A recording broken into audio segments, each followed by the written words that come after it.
Estamos celebrando o 11º domingo do tempo comum. Nós ouvimos a palavra de Deus e o que nos chama a atenção é o Evangelho de São Marcos.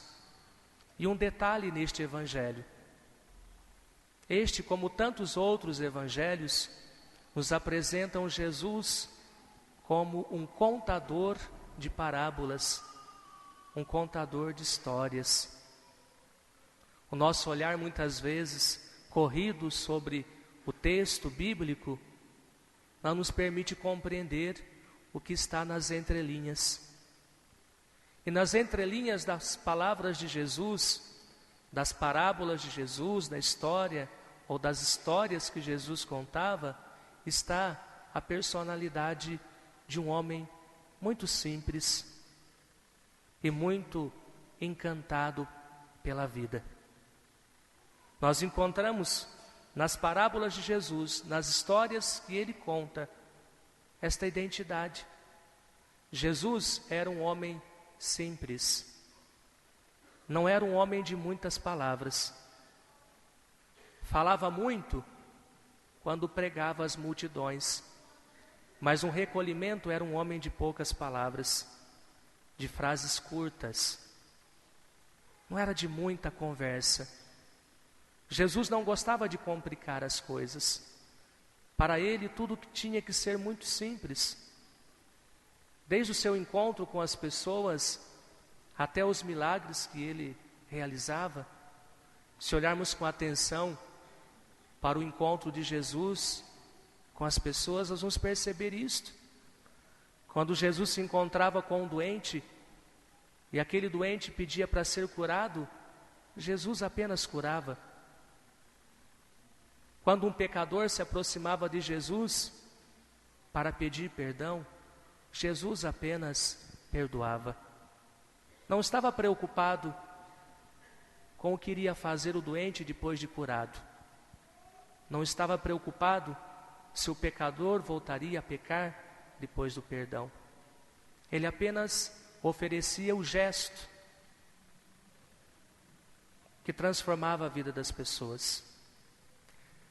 Jesus era um homem muito simples, ele nos ensina esta simplicidade da vida. Porque nós temos uma facilidade muito grande de complicar tudo. E nós complicamos porque queremos a perfeição. Nós queremos que as pessoas sejam perfeitas. Nós queremos que as coisas sejam perfeitas. E, no entanto, muitas vezes, a perfeição que nós buscamos nas pessoas e nas coisas está tão distante de nós. Nós buscamos esta perfeição, por isso complicamos tudo. Buscamos a perfeição e esquecemos de um detalhe muito importante: de fazer a nossa parte. E viver a simplicidade é isto: não se preocupar com as outras coisas, mas fazer a sua parte. Jesus conta a parábola da semente lançada na terra. E que parábola bonita, que sabedoria de Jesus, quando ele diz: a semente é lançada na terra e o agricultor vai dormir noite e dia, e a semente brota, e o agricultor não sabe explicar como aquela semente brotou. Ele apenas fez a parte que lhe cabia, que era lançar a semente na terra. O mais, Deus fez. A pequena parte foi feita pelo agricultor. Ele lançou, ele semeou. E a grande parte, quem fez foi Deus. A grande parte ficou nas mãos de Deus. Ele é que fez a semente brotar. Quando nós fazemos a nossa parte, nós compreendemos que a nossa parte é muito pequena. E a maior parte quem faz é Deus. Nós não podemos olhar para as pessoas e as coisas e querer que tudo seja perfeito, porque nós nunca vamos ter esta perfeição. Nós não temos força para fazer com que esta perfeição se realize. O que nós precisamos compreender é: temos que fazer a nossa parte, e fazer bem feito a nossa parte, que é tão pequena, como já disse, porque a parte maior fica por conta de Deus. Deus é que vai realizar a sua obra. Na nossa amizade, fazemos a nossa parte. Na nossa convivência com as pessoas, fazemos a nossa parte. Com a nossa família, fazemos a nossa parte, porque é através de nós, da parte em que nós fazemos, que Deus vai chegar ao coração das outras pessoas. Isso é simplicidade de vida. Isso é viver com simplicidade. Eu compreendo qual é a minha parte e faço bem feito aquilo que precisa ser feito. Jesus vivia assim. A vida de Jesus era marcada por esta simplicidade. Ele fazia a parte dele e compreendia que a parte dele era muito pequena. O resto, ou a grande parte, quem fazia era Deus. Olhamos para Jesus, identificamos esta simplicidade e olhamos para Jesus e identificamos um homem encantado pela vida. Jesus acordava de manhã feliz, alegre, com uma vontade muito grande de viver.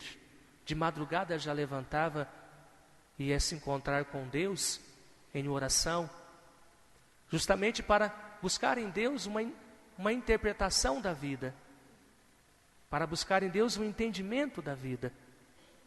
Um homem cheio de encantamentos.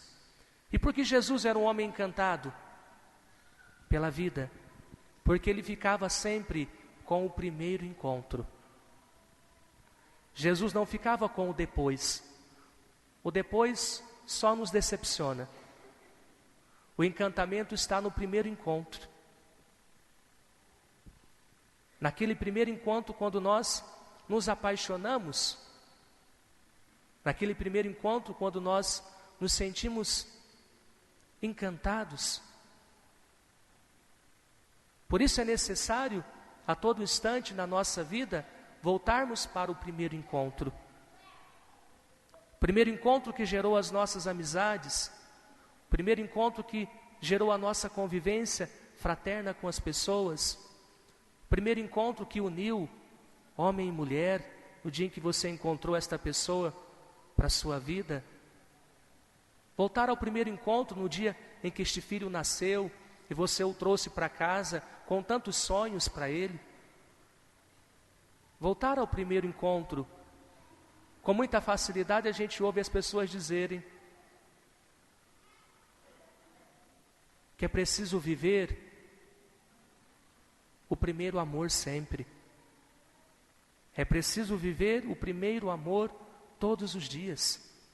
E viver o primeiro amor todos os dias é sermos capazes de ficarmos sempre com o primeiro encontro. O que vem depois desse encontro é a nossa razão. E a nossa razão rouba todo o encantamento. Quando alguém vem falar para você daquela pessoa da qual você está tão encantado, alguém vem dizer isto, dizer aquilo, e você logo coloca na sua cabeça, e logo você começa a pensar, que aquela imagem bonita que você tinha começa a se desfazer, porque você está usando a razão. E quando usamos a razão, acaba-se o encantamento. E quando acaba o encantamento, perde-se o sabor.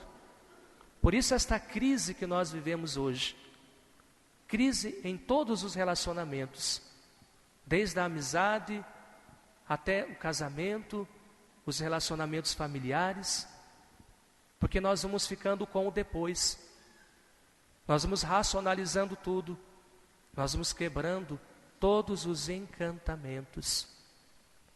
É bonita a parábola que Jesus conta da semente de mostarda. Quando nós ouvimos esta parábola, o nosso primeiro desejo é ter uma semente de mostarda. Quando nós viajamos para a Terra Santa, passamos por lugares onde tinha plantação de mostarda, e a guia que nos conduzia, ela mostrava, olha, essa aqui é uma semente de mostarda. E todo mundo queria pegar a semente e trazer para casa para plantar a semente. Ouvir falar desta parábola traz um encantamento. Nós queremos a semente de mostarda, queremos plantar a semente de mostarda. Mas quando a gente traz a semente de mostarda para casa, planta ela, o que diz o Evangelho? Ela cresce e se transforma numa grande árvore. Nós plantamos a semente e esta grande árvore começa a incomodar. Está ocupando espaço. E a gente logo quer cortar. Acabou-se o encantamento da semente de mostarda. Perdeu-se o encantamento. E a nossa vida às vezes é marcada por isso. Nós vamos perdendo estes encantamentos e vamos podando a nossa vida, vamos cortando a nossa vida, vamos tirando a profundidade da nossa vida, vamos perdendo o sentido profundo da vida. Olhar para Jesus como um contador de parábolas, como um contador de histórias, é resgatar em nós, seres humanos, pessoa humana, talvez estas duas características fundamentais: a simplicidade, o olhar simples, e resgatar em nós o encantamento, o olhar que nos faz encantados. E é bonito ver Jesus também, quando ele se encontrava com as pessoas, no seu olhar de encantamento, ele olhava para o doente, que lhe pedia a cura, e ele se encantava com o desejo daquele doente ser curado, daquele paralítico ser curado. Não se importava com o depois. Se aquele paralítico ia andar para caminhos errados, Jesus não se importava com isso. O importante para Jesus era o olhar desejoso da cura. A mulher pecadora, ou os pecadores que se aproximavam de Jesus, o que encantava Jesus era o desejo de ser perdoado. Se voltaria a pecar, como já disse, isso não importava para Jesus. Não era importante. Resgatar este olhar do encantamento, porque aí a gente consegue dar continuidade na nossa vida. A gente consegue olhar para as pessoas e para as coisas e continuar acreditando. Continuar acreditando nas nossas amizades, por mais infiéis que elas sejam, por mais decepção que a gente tenha, mas aquele dia que eu me encontrei, eu fico com aquele encantamento. A gente consegue olhar para a nossa família, olhar para o casamento e continuar vivendo, e continuar superando os conflitos, as dificuldades, olhando para o dia em que você conheceu, quando você não via os defeitos, quando aquela pessoa era a mais bonita, a mais perfeita para você. É preciso esse olhar de encantamento, se encantar todos os dias. Olhar para os filhos hoje, às vezes com tanta contrariedade e quem sabe até por caminhos errados, e perceber e ver o dia em que você pisou pela primeira vez dentro da sua casa com essa criança no colo. Tantos sonhos, tantos projetos. É com isso que a gente tem que ficar. É viver o primeiro amor todos os dias. Isto sim dá sentido para a vida.